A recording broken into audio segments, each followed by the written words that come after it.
Hello students, welcome to Raghav Pathshala. आज हम इस क्लास में एक्सरसाइज 7.2 का कोऑर्डिनेट ज्योमेट्री का क्वेश्चन नंबर 4 डिस्कशन करेंगे। क्वेश्चन नंबर 4 आपके बोर्ड के हिसाब से बहुत ज्यादा इंपॉर्टेंट। बेटा देखो क्वेश्चन क्या कह रहा है।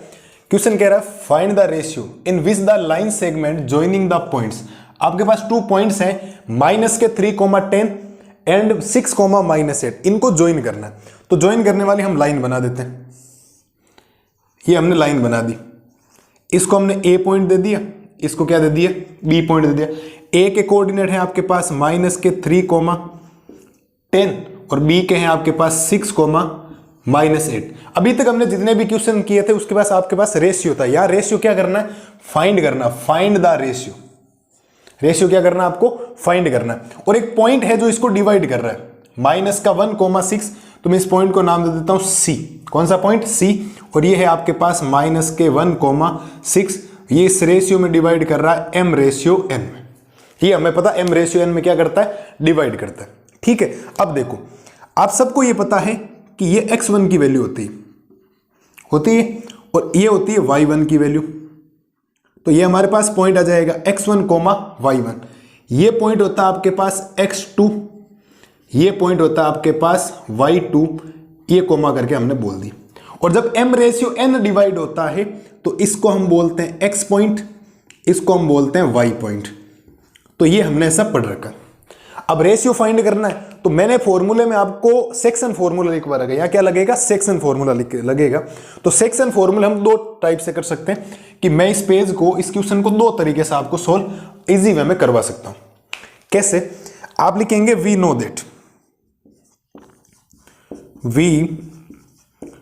That from, we know that, नीचे लिख देता हूं, फ्रॉम सेक्शन फॉर्मूला।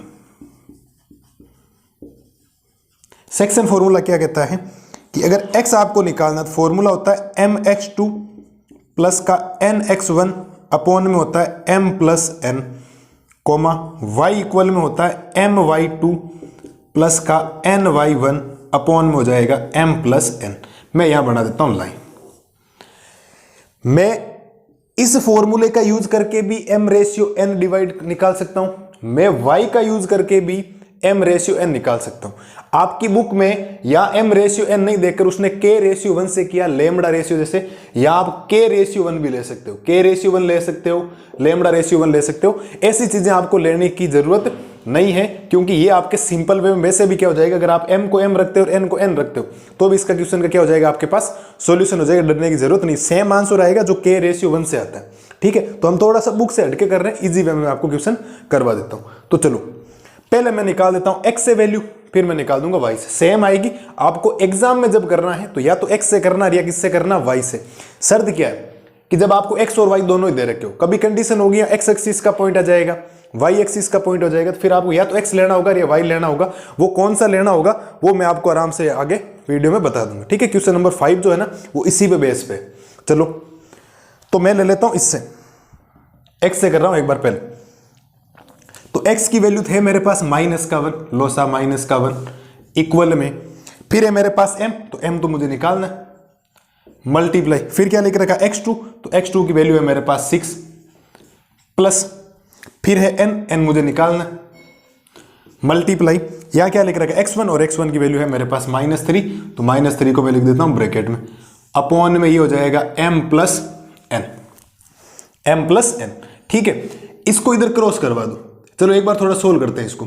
तो वो तो ऊपर तो हो जाएगा 6m प्लस और माइनस हो जाएगा, माइनस का ही हो जाएगा 3n, अपॉन में हो जाएगा m प्लस n। क्या बेटा इसके नीचे 1 है, बिल्कुल है। तो ये इससे क्रॉस करवा दो, ये इससे क्रॉस करवा दो, ये इससे क्रॉस होगा, चेंज नहीं होगा, तो ये हो जाएगा 6m माइनस का हो जाएगा 3n इक्वल में ये -1 मल्टीप्लाई हो जाएगा m प्लस n से। इनको सॉल्यूशन करोगे तो ये हो जाएगा 6m माइनस का 3n, -1 को m से मल्टीप्लाई करोगे तो माइनस का m, -1 को n से मल्टीप्लाई करोगे तो माइनस का n। अब m एक साइड कर दो, n क्या कर दो एक साइड। एक बात ये बताओ कि m रेशियो n फाइंड करना, तो ये m अपॉन n ही तो होता है, एक ही बात है। रेशियो लिखो या m अपॉन n लिखो, बात एक ही। ठीक है, अब देखो इसके बाद तो ये हो जाएगा 6m, ये जो माइनस का m है इसको ले आओ इधर, इस माइनस के 3n को ले जाओ उधर, तो माइनस का m इधर आती हो जाएगा, प्लस का m इक्वल में माइनस का n, ये प्लस माइनस का 3n उधर जाती किसका हो जाएगा, प्लस का 3n हो जाएगा। ठीक है, तो ये तो हो गया 7m, 3n में से n जाएगा, बचेगा 2n। अब मुझे निकालना m रेशियो n, यानी m अपॉन n निकालना। क्या फाइंड करना, m अपॉन n। तो देखो इस m को इधर ही रखो, ये मल्टीप्लाई वाला यहाँ क्या आ जाएगा, डिवाइड में। इक्वल में क्या चल रहा है, 2, अपॉन में ये चला जाएगा मल्टीप्लाई वाला डिवाइड में। तो मेरे पास जो फाइनल आएगा m रेशियो n आएगा, वो आएगा 2 रेशियो 7। तो इस क्वेश्चन का आपके पास जो आंसर आया वो आया 2 रेशियो 7। ये इस क्वेश्चन का आपके पास फाइनल क्या है बेटा, आंसर। मेरे हिसाब से कोई दिक्कत आपको नहीं होनी चाहिए। मैंने निकाला है x से, सेम आंसर आएगा जब हम y से फाइंड करेंगे। एग्जाम में एक मेथड करना, दोनों मेथड नहीं करने, इस बात का विशेष ध्यान रखें। ठीक है, तो अब मैं करता हूं y से, या तो आप इसको कर लें, ये यहां तक तो काम करना ही करना है। अब x से करना, y से करना, वो आपके ऊपर डिपेंड करेगा। मैं y से निकालना बता देता हूं आपको। ठीक है, तो y वाला करते हैं। तो y की जगह तो है आपके पास 6, y की जगह है ना 6, तो y की जगह लिखता हूं 6, इक्वल में m आपको फाइंड करना है, मल्टीप्लाई m फाइंड करना, y2 की वैल्यू ये रही माइनस का 8 प्लस n आपको फाइंड करना, ये रहा y1 है आपके पास 10, अपॉन में हो जाएगा m प्लस n। ठीक है, इसके बाद देखो ये हो गया 6, m को माइनस m 8 से मल्टीप्लाई करोगे, माइनस का 8m, प्लस का n को 10 से करवाओगे, ये हो जाएगा 10n, अपॉन में हो जाएगा m प्लस n। इसके अपॉन में 1 है, ये इससे करवा दो, ये इससे करवा दो, इसको इससे करवाओ, कभी कोई फर्क नहीं पड़ेगा। ये हो जाएगा माइनस का 8m प्लस का 10n equal 6m plus n, cross करवा दिए। ये हो जाएगा माइनस का 8m प्लस का 10n, 6 को m से मल्टीप्लाई करोगे 6m, 6 को n से मल्टीप्लाई करोगे प्लस का 6n हो जाएगा। अब n एक साइड, m एक साइड, तो ये तो हो गया माइनस का 8m।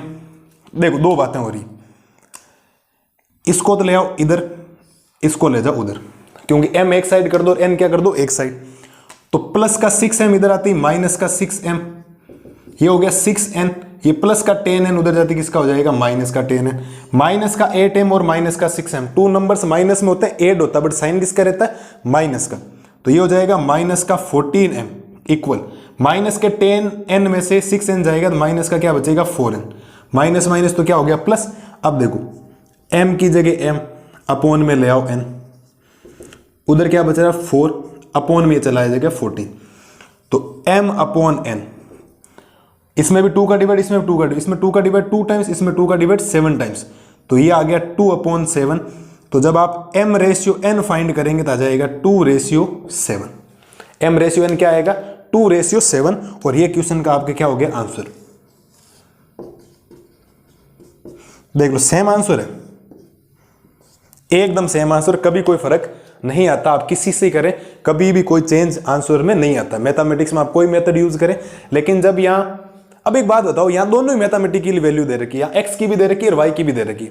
जब यहाँ x एक्सिस और y एक्सिस आएगा, अब समझने का प्रयास करना, मैं कुछ लिख रहा हूं कि यहाँ x एक्सिस का पॉइंट आ गया, x एक्सिस का मतलब होता है x, 0, तो फिर आपको इस y से ही करना पड़ेगा, क्योंकि यहाँ y की वैल्यू 0, x की वैल्यू है ही नहीं आपके पास। और अगर एग्जाम्पल एक आपके आ रखा, वहां है y एक्सिस का मतलब होता है 0, y, क्या होता है 0, y, फिर उस कंडीशन में आपको x की वैल्यू फाइंड करनी पड़ेगी। किससे करना पड़ेगा, x से, क्योंकि यहाँ x की वैल्यू 0, y की वैल्यू आपके पास है नहीं। तो जो वैल्यू आपके पास गिवन है आप उससे करें, x की है तो x से कर लें, y की है तो y से कर लें, और x और y दोनों बोथ की दे रखी, दोनों की वैल्यू आपके पास है, तब आप चाहे x से करें आप y से करें, कभी कोई फर्क नहीं पड़ेगा। इस बात को ध्यान रखना। ये क्वेश्चन वैसे भी आपके क्वेश्चन नंबर 5 है, एक x एक्सिस वाला, और एक एग्जाम्पल है आपके, वो है आपके y एक्सिस वाला। जब हम उनको करेंगे तो मैं आपको वहां चीजें आपको इजी वे में बता दूंगा। मेरे हिसाब से इस क्वेश्चन में कोई दिक्कत नहीं होनी चाहिए। आप एक बार आराम से इस क्वेश्चन को देख लें, कोई दिक्कत वाली बात हो, आप चाहे इससे करें, आप चाहे इसको मेथड नंबर 1 बोल सकते हैं, और आप चाहे इसको मेथड नंबर क्या बोल सकते हैं, सेकंड। यहां तक तो काम वैसे भी करना है, फिर आप ये करें या ये करें, बोर्ड में दोनों नहीं करने। अगर सपोज 4 नंबर का ये क्वेश्चन आया तो आप ये दोनों करके आएंगे तो भी आपको 4 मार्क्स मिलेंगे, और एक करोगे तो भी कितने मिलेंगे, 4 मार्क्स। तो टाइम वेस्ट करने में ज़्यादा समय मत लगाना। आप x से करें, आप y से करें, किसी से भी करें, कभी कोई फर्क नहीं पड़ता। आंसर वैसे भी देख लो, यहाँ पर भी 2:7 आया, इधर भी 2 क्या आया, 7 आया। या k:1 लेने की, λ:1 लेने की कोई जरूरत नहीं है। बुक वाले ने लिया, हमने नहीं लिया, तो भी आंसर सेम है। आप अपने आंसर मैच कर लेना। k:1 लोगे तो भी आपको वैसे भी वहां काम करना पड़ेगा, वरना आपने सीधा यहां कर दिया, m को m ही रखा, n को क्या रखा, n। ठीक है, ये हो गया हमने काम। और एक बात हमेशा ध्यान रखना, आपको काम करना पड़ेगा, कभी ना कभी, आज करें कल करें, आपको अपने लिए काम करना पड़ेगा। दूसरों के बारे में छोड़कर आपको अपने लिए जीना पड़ेगा। अगर नहीं करेंगे तो आगे जाकर पछतावा होगा, इसकी बजाय आज कर लें। किसी ने बड़ी बात कही है कि समय रहते अगर समझ आ गई तो बहुत बढ़िया बात है, और जब समझ आएगी तो फिर समय नहीं रहेगा। दो बातें होती, समय और समझदारी में यही फर्क होता है कि समय में समझदारी आ जाए या समझदारी के समय समय आए, तो ऐसा कोई हो ही नहीं सकता। तो टाइम है, आपको अपने लिए भागना पड़ेगा, और तेज भागना पड़ेगा, है ना। तेज रफ्तार के घोड़े बनना पड़ेगा आपको, वरना जीतोगे नहीं, हार जाओगे। ठीक है, तो मिलते हैं जल्दी नए वीडियो में क्वेश्चन नंबर 5 का सॉल्यूशन लेके। तब तक के लिए थैंक यू।